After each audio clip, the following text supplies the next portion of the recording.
Bonjour ou bonsoir, je suis Yokoi et je viens vous présenter une nouvelle chronique.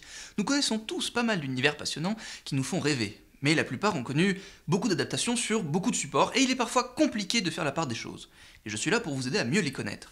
Mais pour faire ça de manière totalement originale, je vais mettre mon pull à l'envers et mes chaussures sur mes mains. Bienvenue dans Otherside. Tell me, is life just a playground?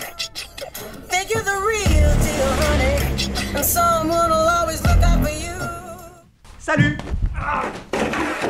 Pour ce premier épisode, j'ai décidé de vous présenter Appleseed.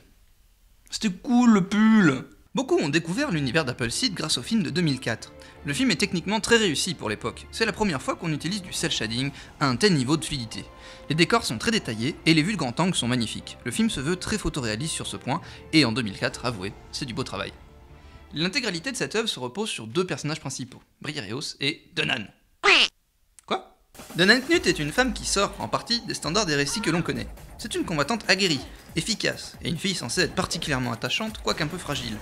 Le film démarre après une troisième guerre mondiale qui a chamboulé les frontières politiques et qui a vu naître Olympus, une cité utopique où se promène une forte population de bioroïdes, des clones d'humains qui ont des émotions beaucoup plus stables. Donan se fait récupérer de force d'une ancienne zone de guerre par son ancien compagnon d'armes, Briareos. C'est bien elle. Son accident grave ne lui a pas été fatal, et il vit désormais dans un corps cyborg. Et il faut avouer, il a la classe. Aidé par Hitomi, une bioroïde un peu stéréotypée mais pas trop, Donan va découvrir la vie à Olympus, avant de faire ses premières armes au sein de l'ISWAT, l'unité d'élite de la police. En effet, les utopies n'existent pas. La nature humaine, mêlant survie de l'espèce et individualité, c'est toujours un peu le bordel. Alors pour organiser le quotidien, Olympus est géré par un superordinateur, Gaïa, et pour le reste, il y a les bioroïdes. Appleseed propose un monde où la violence est beaucoup plus rare que dans le nôtre. Non parce qu'il est plus policé, mais parce que des clones d'humains non belliqueux servent de tampon lorsque les esprits s'échauffent. Et c'est une idée brillante. Ces êtres sont nos identiques répliques sans pour autant être une menace pour nous. Mais que se passe-t-il lorsque la menace les cible eux? Notre temps est révolu.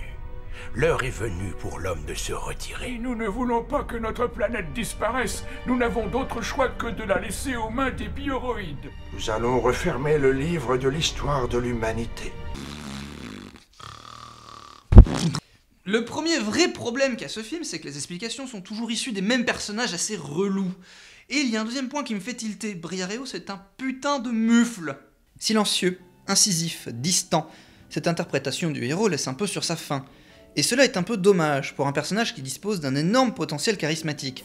Et parce qu'avec un budget de 10 millions de dollars pour un film d'animation, on aurait pu avoir un scénario un peu plus profond. Une grosse part de l'argent est partie dans les effets spéciaux, et c'est sûrement pour ça qu'il est sorti en salle en France et qu'il est assez connu du grand public. Merde! C'est quoi ce bordel? Malgré ses défauts, ce film est une bonne porte d'entrée dans l'univers d'Appleseed, surtout parce qu'il a été ambitieux, et qu'une partie du résultat est au rendez-vous. En effet, il y a eu un gigantesque travail de recherche en amont sur la technique du cel shading. Plusieurs acteurs ont été utilisés pour incarner chaque personnage. Un pour les mouvements généraux, ce sont ces types avec des boules blanches collées partout qui animent les corps. Un pour animer le visage, et enfin un comédien pour la voix. Enfin bref, à l'instar de ce début d'épisode, si vous voulez découvrir l'univers d'Appleseed sans vous prendre la tête, mais que vous aimez la bonne animation, commencez par le film de 2004. Mais maintenant que nous avons vu ça, nous allons passer à la suite, car oui, il y a une suite. Appleseed Ex Machina.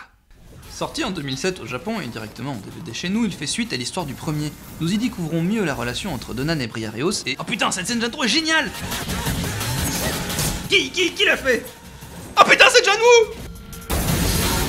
Cette mise en scène, cette position de la caméra, cette fluidité des mouvements, John Woo était le point manquant du premier film, car bien que les combats ne manquaient pas, il n'y avait pas ce côté épique de la scène d'action, cet effet John Woo. Bref, après cette scène magnifique, quoique presque trop surréaliste, on enchaîne sur la nouvelle vie de Donan auprès de l'ISWAT. L'intrigue est un peu plus tirée par les cheveux. Briareos en tant que cyborg est vulnérable à une attaque informatique, et un mal ronge les habitants d'Olympus, dont les humains, et les zombies-filles. Accusé d'être la cause de cette faille de sécurité, Briareos s'enfuit, trouve un coupable et doit s'enfuir encore, car la police d'Olympus n'est pas inefficace ni ridicule. Merde, il a sauté. Ok, j'ai rien dit. Mais attendez, c'est quoi ce doublage? Mais c'est de la merde! À quoi on pensait les doubleurs à ce moment-là? Oh, ce film va être vu par personne, on peut faire n'importe quoi. Ouais! Grosse faiblesse de la version française, le doublage. Hormis ces cris lamentables de policiers, on a l'impression que l'équipe a pris des libertés, et ça donne parfois des répliques aberrantes pour la psychologie du personnage, comme celle-ci. Ce Landmet me plaît.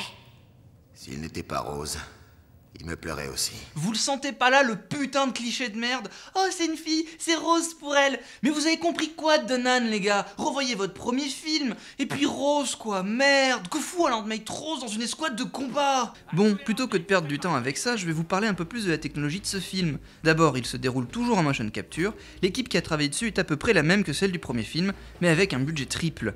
Mais si ce budget n'a pas vraiment été un plus pour la motion capture, c'est surtout parce que le cel shading a été mis de côté et qu'on lui a préféré un rendu graphique généré par ordinateur, plus complexe, plus cher, mais aussi beaucoup plus précis. Et oui, toute l'animation a été faite à partir de séquences en 3D.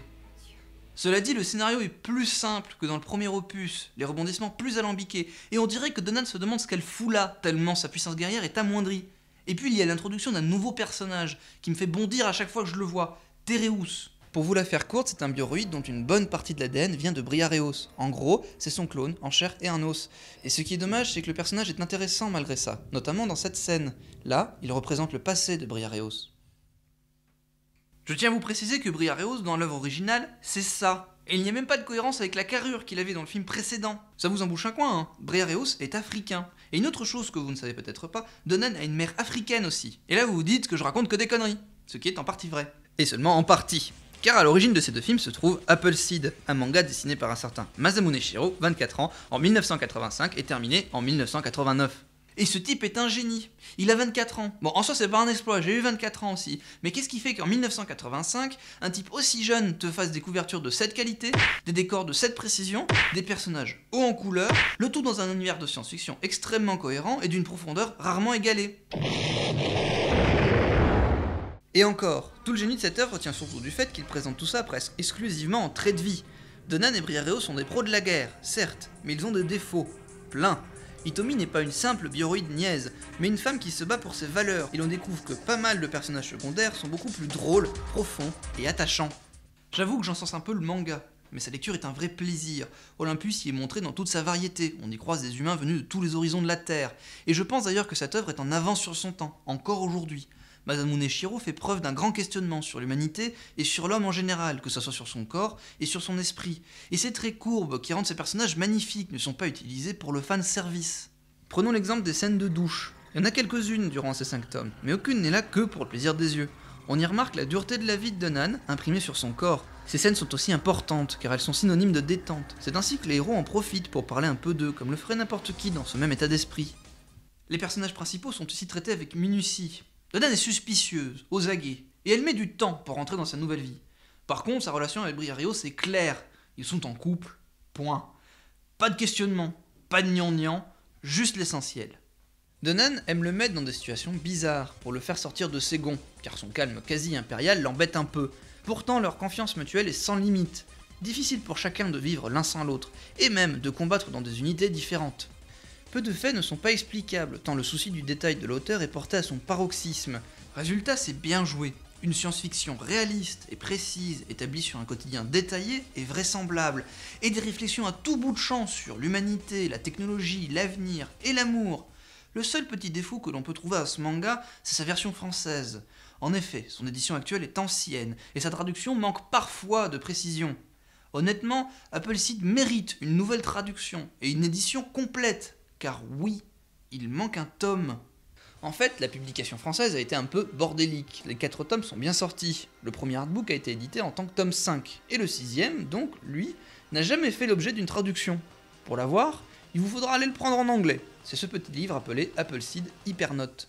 Avec ça, vous avez ce qu'il faut pour bien connaître l'univers d'Appleseed. Mais ne croyez pas que je vais vous laisser partir maintenant. Appleseed est bien plus riche que ça.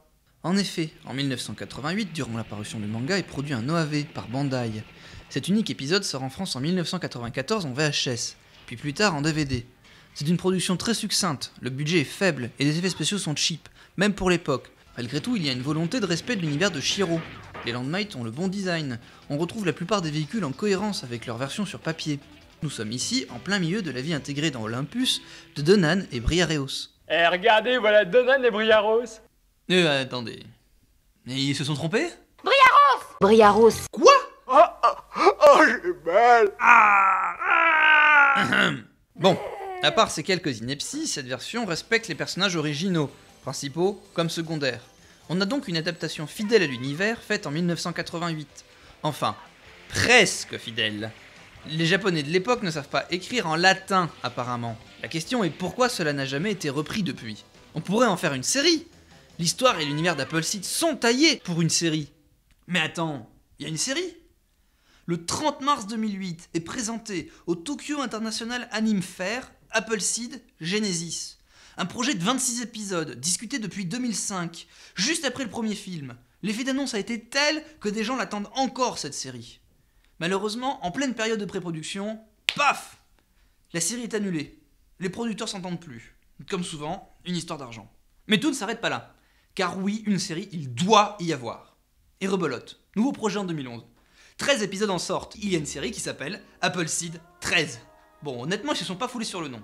Mais elle n'aurait pas dû s'appeler comme ça, car le projet s'est arrêté en cours de création pour cause de banqueroute. Pourquoi ? Faut se contenter de 13 épisodes en images de synthèse. Une nouvelle vision des personnages qui se veut plus proche des originaux. Bon, Briareos est redevenu africain, c'est déjà ça. Mais pleurez, chers internautes, la série n'est parvenue chez nous qu'en fansub. Seuls les Américains ont eu droit à une version DVD avec un beau package. Pour ce que j'ai pu y voir, le cel shading est un moindre budget. La série développe la relation bioroïde-humain et le statut du couple Briareos-Donan, où cette dernière semble avoir du mal à faire comprendre à son ami qu'elle ne veut pas d'un simple garde du corps. Les flashbacks de l'enfance de Donan sont nombreux. On y voit son père et sa mère, et Briareos avant son accident.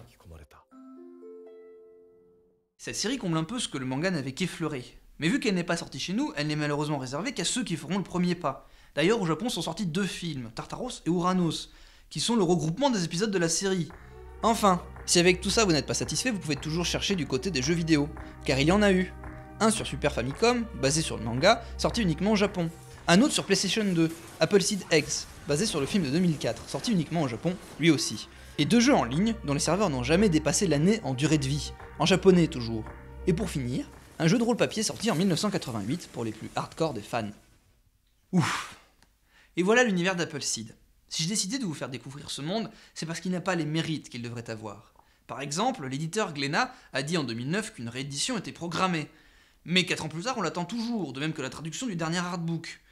Ensuite, il faudrait redoubler les voix du film Ex Machina et sortir en France la série Apple Seed 13. Intéressez-vous à cet univers, découvrez les richesses qu'il renferme, et exigez qu'il soit mieux traité pour que vous ayez entre vos mains un support de qualité, et cela pour chaque monde qui vous porte.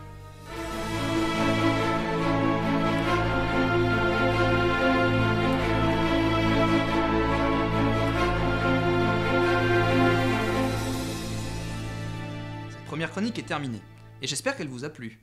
N'hésitez pas à vous manifester pour nous donner des infos, pour nous aider à nous améliorer, ou pour partager sur vos univers préférés. If you know